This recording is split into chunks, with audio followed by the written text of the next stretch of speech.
2018 թվական ապրիլի 15 Ֆրանսիայի հրապարակ մոլեգնում է հեղափոխության շունչը եւ անգամ մարդը ով ճունի բարձրագույն կրթություն եւ իր կրթությունը հավաստող ամենաբարձր փաստաթուղթը Իջևանի թիվ 1 դպրոցի ավարտական ատեստատն է խոսում է բարձրագույն կրթության մասին եւ ասում Բոլոր բուհերը պետք է ապաքաղաքականացվեն որևէ կուսակցական չպետք է իրավունք ունենալ լինել որևէ բուհի ռեկտոր եւ բոլոր բուհերը պետք է անցնեն 100% ինքնակառավարման ինչ է սա նշանակում որ բուհական ամբողջ ղեկավարությունը սկսած ռեկտորից ավարտած մյուս պաշտոնյաներով պետք է ընտրվեն բուհի բացառապես ուսանողների եւ դասախոսական կազմի համընդհանուր քվեարկությամբ Հիմա անցել է 8 տարի Մտածում ենք, ասում ենք, բայց չհաղթեր այդ հեղափոխությունը։ Բայց չլիներ այս մարդը մեր երկրի վարչապետ, ու այսօր գար, ու շատ հանգիստ, վարչապետի որոշումներով, առանց որևէ լարվածության, Երևանի պետական համալսարանի կառավարման խորհրդի նախագահի պաշտոնից հեռացներ պաշտպանության նախարարին Սուրեն Պապիկյանին։ Հայաստանի պետական տնտեսագիտական համալսարանի կառավարման խորհրդից հեռացներ Հանրապետության նախագահ Վահագն Խաչատուրյանին, որը սահմանադրությամբ իրավունք չունի զբաղեցնել որևէ այլ պաշտոն։ Գար ու հեռացներ Հայաստանի ազգային պոլիտեխնիկական համալսարանի կառավարման խորհրդից Արայիկ Հարությունյանին, դրանից առաջ Տիգրան Ավինյանին, Հայաստանի ազգային ագրարային համալսարանի խորհրդի նախագահից Գեգամ Գևորգյանին, Երևանի պետական լեզվահասարակագիտական համալսարանի խորհրդի նախագահից փոխվարչապետ Տիգրան Խաչատրյանին, դրանից առաջ փոխվարչապետ Համբարձում Մաթևոսյանին, Հայաստանի պետական մանկավարժական համալսարանի կառավարման խորհրդի կազմից կրթության նախարար Ժաննա Անդրեասյանին եւ այդպես շարունակ։ Բայց փաստորեն չի հաղթել այդ հեղափոխությունը։ Եվ դրա փոխարեն բուհերից հեռացվել են այն դասախոսները, ովքեր որս 18 թվականի ապրիլի 15-ի հայտարարության պետք է ընտրեին իրենց բուհերի ղեկավար մարմիններին։ Բազմաթիվ նշանավոր ակադեմիկոս,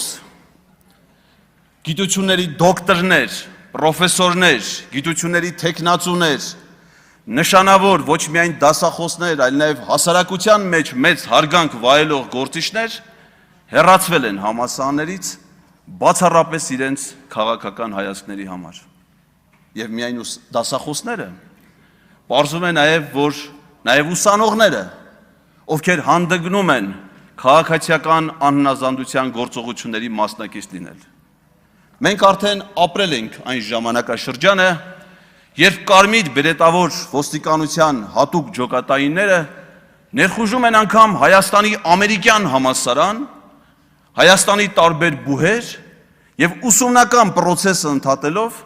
այնտեղից հեռացնում են ուսանողներին։ Իսկ պատճառներն ի՞նչն են, այս կամ այն հարցում իշխանություններից տարբերվող կարծիք ունենալը։ 2022 թվական Բրյուսովի անվան լեզվաբանական համալսարանի, մանկավարժական համալսարանի եւ ֆիզկուլտ ինստիտուտի ուսանողները պարզապես բացահայտել էին այն գաղտնի որոշումը, որը պատրաստվում էր կայացնել կառավարությունը, փակելով միաժամանակ այդ 3 բուհերը, որի փոխարեն պետք է ստեղծվեր մի նոր համալսարան, որի անունը այդ պահին կրթության նախարար Դումանյանը անգամ չգիտեր։ Պարզապես փակել բուհեր։ Եվ այս ամենը սկսվեց ՀՊՏՀ Եղեգնաձորի մասնաճյուղից, առաջին մարզային բուհից, որը փակելու ոչ մի հիմնավորում չկար։ Իսկ դրանից հետո ընդունվեց մի օրենսդրական փաթեթ, որը նախատեսում է Հայաստանում փակել մինչև 4000 ուսանող ունեցող բոլոր բուհերը։ Դրա մեջ են մտնում գրեթե բոլոր մարզային բուհերը բացի Շիրակի պետական համալսարանից, դրա մեջ են մտնում բոլոր բուհերի մարզային մասնաճյուղերը, դրա մեջ են մտնում հատուկ բուհեր, որոնք օբյեկտիվորեն ուղղակի չեն կարող ունենալ մեծ թվով ուսանողներ։ Ասենք Երևանի պետական կոնսերվատորիան կամ Գեղարվեստի պետական ակադեմիան կամ թատրոնի կինոյի պետական ինստիտուտը։ Նրանց մասնագիտական առանձնահատկությունն է ենթադրում անգամ առանձին դեպքերում անհատական մոտեցում ուսանողների եւ դասախոսների հարաբերություններում։ Եվ արդյոք սա վերաբերում էր միայն բուհերին։ Պարզվում է, որ ոչ։ Այս ամենը վերաբերվում է նաև հանրակրթական դպրոցներին։ Ինչպիսին է լինի կառավարության որոշման ձևակերպումները, ինչպիսին է լինեն դրա շուրջ մեկնաբանությունները, ոչ ոք չի հերքում, բոլորը նաև հաստատում են, որ այս ուսումնական տարվանից իրենց սեփական դպրոց չեն հաճախելու 231 հանրակրթական դպրոցների աշակերտներ։ Հիմնականում հեռավոր բնակավայրերում, լեռնային, բարձր լեռնային համայնքներում, սահմանամերձ համայնքներում։ Մեկնաբանվում է, որ աշակերտների թվաքանակի պակաս լինելն է դրա պատճառը։ Աշակերտների թվաքանակի պակաս լինելը կարող է պատճառ լինել կրթական մեթոդաբանությունը վերանայելու, ուսումնական գործընթացի կազմակերպումը դրան համապատասխանեցնելու, այլ ոչ թե դպրոցները փակելու համար։ Ես ինքս դպրոցահասակ երեխաների հայր եմ։ Ես մտածում եմ, եթե ես ապրեի իմ հայրենի Ազատեք գյուղում, որտեղ ունեմ առանձնատուն, ապա իմ 7 տարեկան աղջիկը ստիպված պետք է ամեն առավոտ դպրոցական ավտոբուսով գնա վայք, մասնակցի դասին եւ օրվա երկրորդ կեսին հետ գա։ Ցածր դասարաններում դասերը ավարտվում են ավելի շուտ, քան բարձր դասարաններում։ Տարբեր դասարաններում կրթական process-ն ունի իր առանձնահատկությունները։ Ոչ ոք չի մտածել այդ երեխաների մասին։ Իսկ ինչ է դա հանգեցնելու։ Հանգեցնելու է գյուղերի հայաթափման։ Կառավարությունը հայտարարել է 300 դպրոց, 500 մանկապարտեզ ծրագրի մասին, որը արդեն պետք է ավարտված լիներ, այս տարի պետք է ավարտվեր 2026 թվականին, բայց տարին կավարտվի այդ ծրագրի ցածր կատարողականով։ Ու ինչն է հետաքրքիր, որ պարզվում է, որ այդ նորակառույց դպրոցների մեջ են փակվող դպրոցները,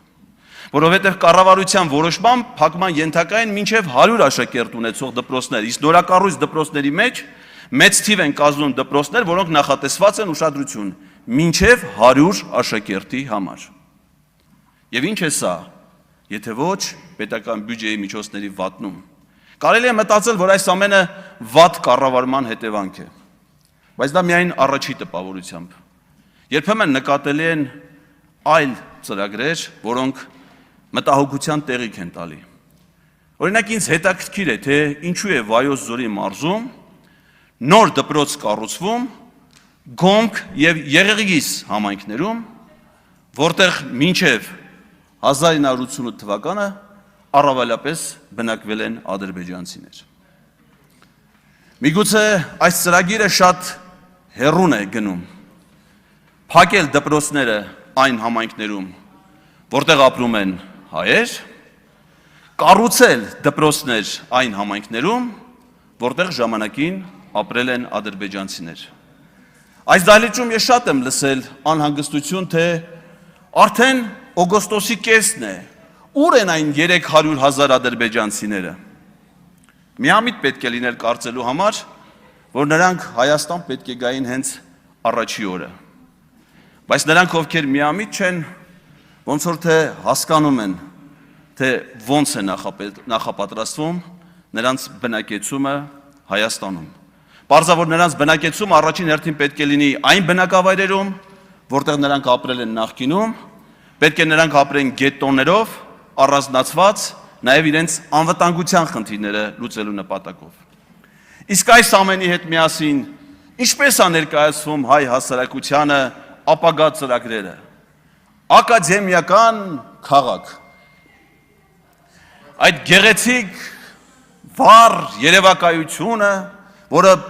պետք է իբր դառնա իրականություն, մի անհանգստություն է ինձ պատճառում։ Նեղ են փողոցները ակադեմիական քաղաքի։ Կարելի էր մի քիչ ավելի լայն անել, որպեսզի այնտեղ սովորող ուսանողներ ավելի լավ պայմաններ ունենան, բայց ցավոք սրտի դա իրականություն չի դառնա, իսկ իրականություն է այն, որ այլևս գոյություն չունի ամենագեղեցիկ եւ լուսավոր ակադեմիական քաղաքը՝ Ստեփանակերտը։ Արայիկ Հարությունյան